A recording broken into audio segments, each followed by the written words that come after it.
A new Netflix docuseries about Sean Diddy Combs is making headlines for its never-before-seen footage of the music mogul in the days before his arrest. Now, Combs is threatening legal action against the streamer for airing the unauthorized footage. Behind the series is Combs' longtime rap rival 50 Cent and director Alexandria Stapleton. We're now at a point where revenge and justice feel the same, and 50 Cent is leading that charge.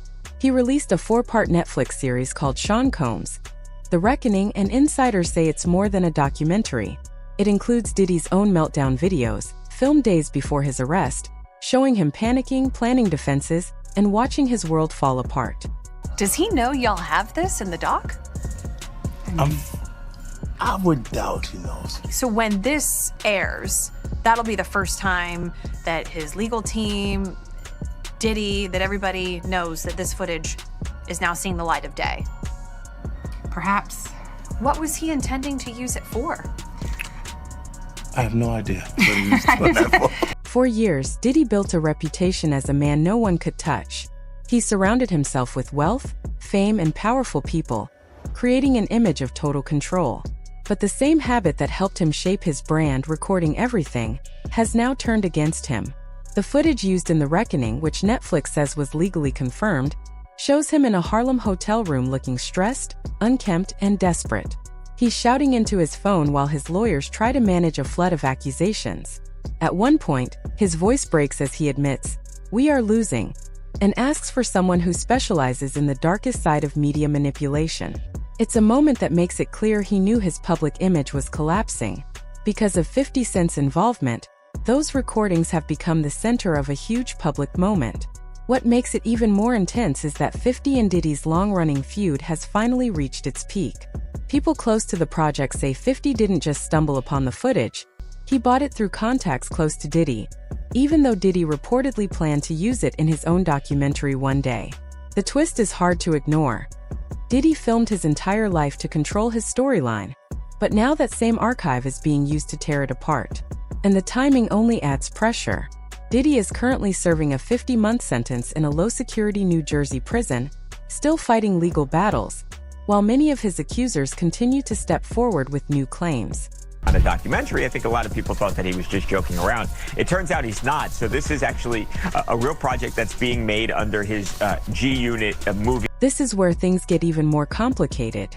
Netflix says the documentary is fair, but Diddy's lawyers strongly disagree.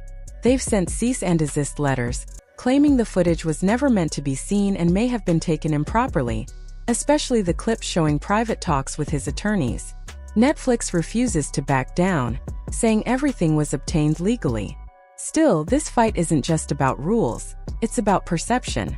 And the way the documentary presents Diddy is deeply damaging, painting a picture of a man who used power and manipulation as a way of life. To get out in front of this and, tried to persuade Netflix not to come forward with it. I think it's an interesting argument because what they're claiming is, Curtis Jackson, aka 50 Cent, has had a long-standing, animosity against Diddy and sort of vice versa. And because he's at the helm, they're arguing this can't be taken seriously. This should sort of be seen as propaganda. And one of the things that Netflix hit back with was, yes, he's the executive producer. He doesn't necessarily have creative control. And that's something We also can't overlook how this situation is affecting Diddy's family. His twins and other relatives have publicly supported him, even showing up at his trial to stand by his side. But people close to the family say the documentary has caused real tension. There are quiet but steady claims that his children were shaken after seeing early versions of the film, especially the parts showing his emotional breakdowns before the arrest. These are the same kids who recently spoke in court, asking the judge for mercy. Now they have to face a completely different picture of their father, one where he seems more focused on controlling the story than taking responsibility. And the timing makes it even more complicated.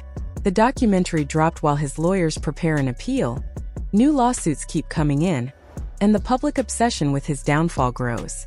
This leads to the big question: is 50 Cent doing this out of concern for victims, or is it personal revenge?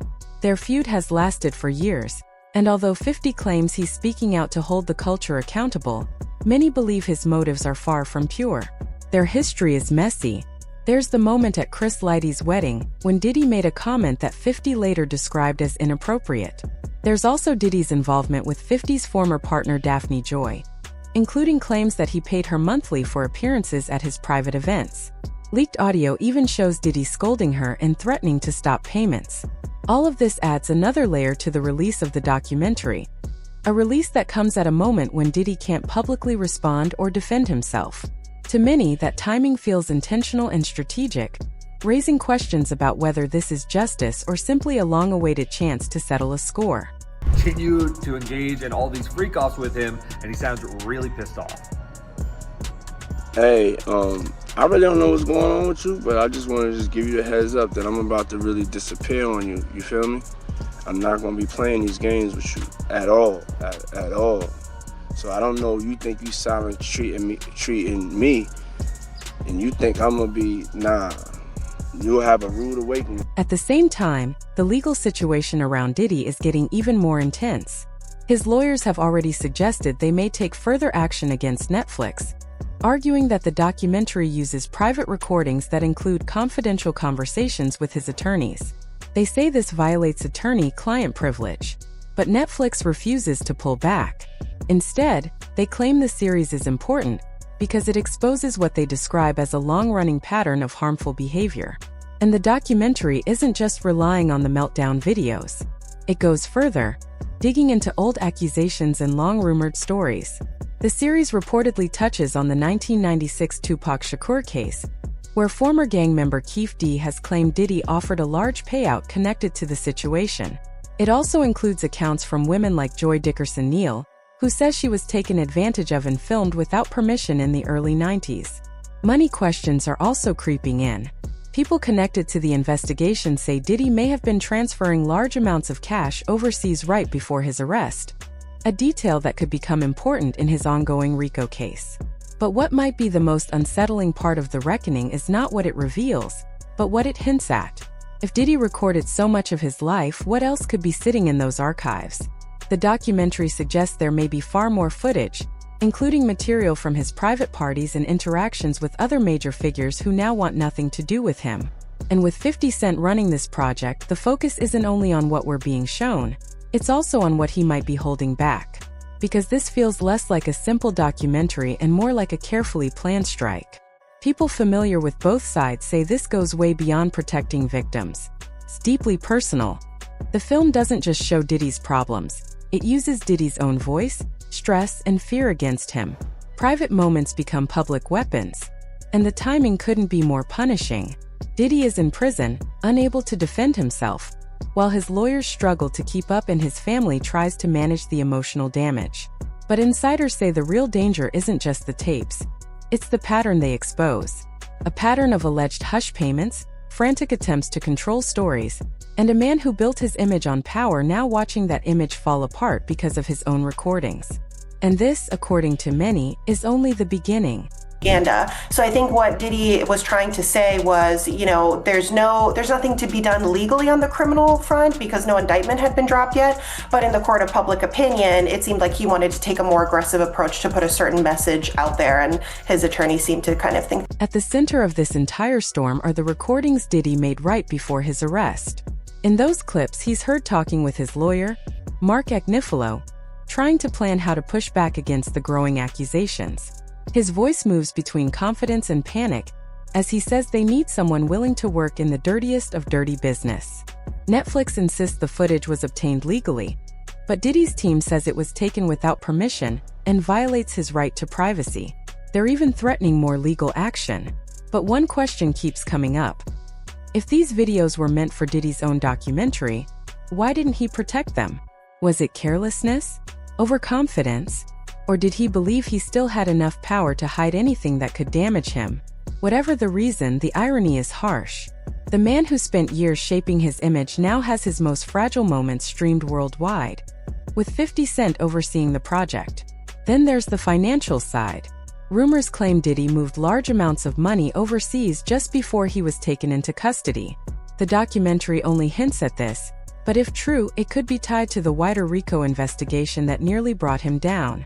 Although he avoided conviction on racketeering charges, Prosecutors described him as someone who operated like a boss with a circle of people who handled problems for him. One former associate even says Diddy had a team ready to silence critics or by cooperation when needed. And if the FBI is still investigating, as some insiders say, these tapes could be the spark that triggers a new wave of charges. Likely what's going to happen, but now there's an added element to this, an added element of drama. Diddy is going to speak. He has some things he wants to say to the judge, to the court, and he has actually filed a request with the judge that he can wear street clothes instead of his prison jumpsuit because he wants to look good for whatever. Now let's look at the family side, because that's where the emotional tension becomes even more complicated. Diddy's twins have stood by him more than anyone else. They showed up in court, read emotional messages to the judge, and even cried when the verdict was announced. To many people, it looked like a touching display of loyalty, a family trying to hold itself together. But others see it very differently. Critics say those moments felt polished, almost like a public relations strategy meant to soften his image. And online, the contrast is glaring. On one hand, you have Diddy as the loving father. On the other, you have Diddy as the man accused of using his power to mistreat women for years. The documentary leans into this contrast. It shows tender family scenes, then immediately shifts to disturbing allegations, forcing viewers to question which version of him is real. That same conflict reportedly shook his children, who now have to face a different side of their father than the one they defended. And then there's the drama involving Daphne Joy, which isn't treated as a side story. It's woven directly into the documentary's message. According to insiders, 50 Cent's team highlighted her connection to Diddy not just because of their relationship, but because it represents a deeper pattern. Allegations about monthly payments, involvement in private gatherings, and leaked audio of Diddy yelling at her all point to a theme of control, not romance. Things escalated further when 50's other ex, Shaniqua Tompkins, publicly criticized Joy, calling out her past in a way that stirred even more controversy. It wasn't just gossip. It showed how many layers of secrecy and power games surrounded Diddy's world. And each layer adds weight to the documentary's larger argument, that behind the glamour, there were hidden costs and hidden truths. And those secrets had a price. Same kind of extortion that we heard when Cassie took the stand and testified on that airplane ride back from France. Diddy said, "You don't do a freak off, I'm going to release one of the freak off videos that you are profiled in and humiliate." The impact of the documentary is already spreading far beyond the screen.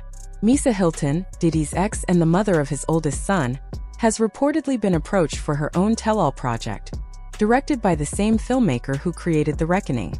Leaked messages show her talking with director Alexandria Stapleton, who tells Misa she wants to highlight everything she contributed to hip-hop and the bad boy era. In other words, the story is nowhere near finished. If Misa agrees to participate, it could open a whole new chapter, especially because her relationship with Diddy has always been complicated. She even attended his trial using a walker, making a silent but emotional statement. Other former friends and partners are also considering coming forward. Some are drawn by the attention. Others see potential financial gain. In a climate like this, staying quiet isn't just risky. It can make someone look like they're hiding something. Then there's the Tupac Shakur angle, one of the most explosive parts of the documentary. The claim from former gang member Keefe D that Diddy once offered $1 million bounty for Tupac's murder has been around for years. But when placed next to the meltdown tapes, the accusation feels heavier.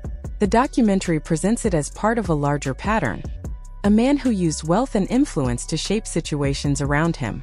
Diddy has always denied having any connection to the tragedy, but the filmmakers included the allegation alongside Keefe D's official statements to law enforcement, making it clear they think more may be uncovered.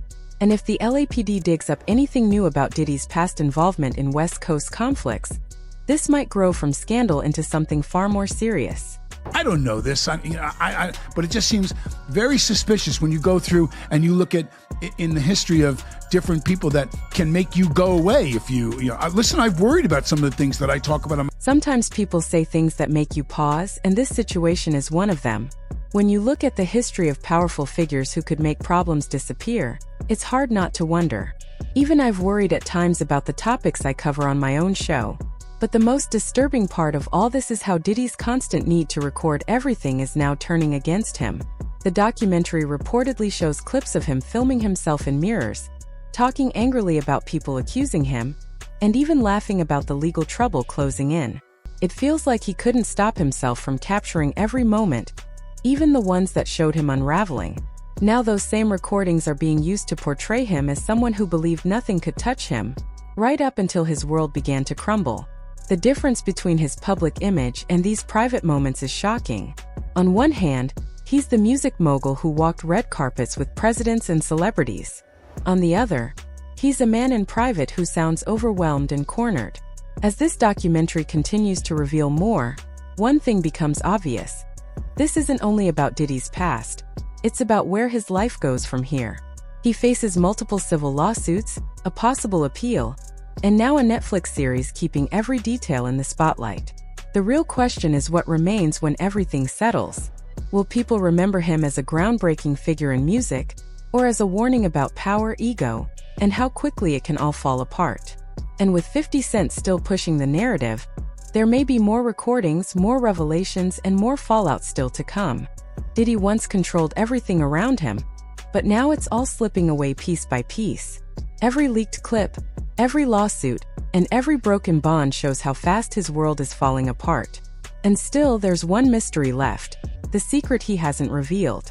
What do you think he's still hiding? This story isn't ending anytime soon, so stay alert.